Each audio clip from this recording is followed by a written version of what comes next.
Welcome everybody. Thanks for gathering back to our fifth and final news event for Astro News Update for the week for the January 29th, 2026. It's about alien structures like Dyson Bubbles or other mega structures that aliens could create. The question is, could they really hold themselves together?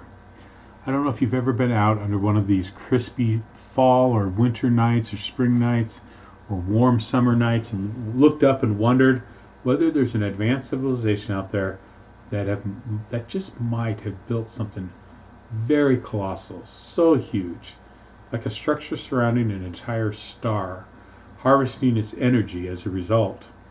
Well, while it's still very much in the realm of theory, a new study suggests that some of these ideas may not be pure fantasy or science fiction after all. For a decade, astronomers and SETI folks have kicked around the idea of alien megastructures, things like stellar engines or Dyson bubbles that could tap into a star's immense power output to fuel a civilization far more advanced than our own. These concepts could, in principle, give a species access to a vast amount of energy, enough to terraform worlds or even travel between the stars. One of the biggest challenges with these megastructures and their ideas related to them has been stability. A solid shell around a star, a classic Dyson sphere, is gravitationally unstable and would honestly tear itself apart.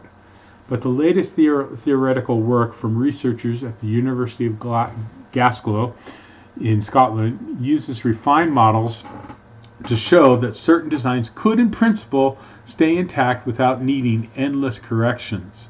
For example, stellar engines, huge reflective disks, gravitationally coupled to a star, could be configured so their mass isn't uniform. Think more of like a tambourine than a dinner plate, which might make them passively stable in their orbit around the star. Dyson bubbles, essentially vast swarms of lightweight reflectors or collectors, could, under the right balance of gravity and radiation pressure, self-organize into stable configurations. That means they wouldn't need constant active control to stay in place. From a skywatcher's perspective, what's exciting about this is that it just isn't sci-fi anymore. It gives us theoretical templates for what to look for when we comb the heavens for unusual techno signatures. If such structures really could exist, in theory, then maybe one day, just maybe one day, we'll spot their telltale fingerprints, unusual light curves, infrared excesses from waste heat, or other anomalies in their stellar behavior. Now, don't expect an alien Dyson swarm to show up in your backyard telescope, or out at a dark site, or if you're imaging anytime soon. These ideas are still speculative, totally, and rooted in theory. But it's fascinating to see rigorous physics being applied to questions that once belonged strictly to science fiction.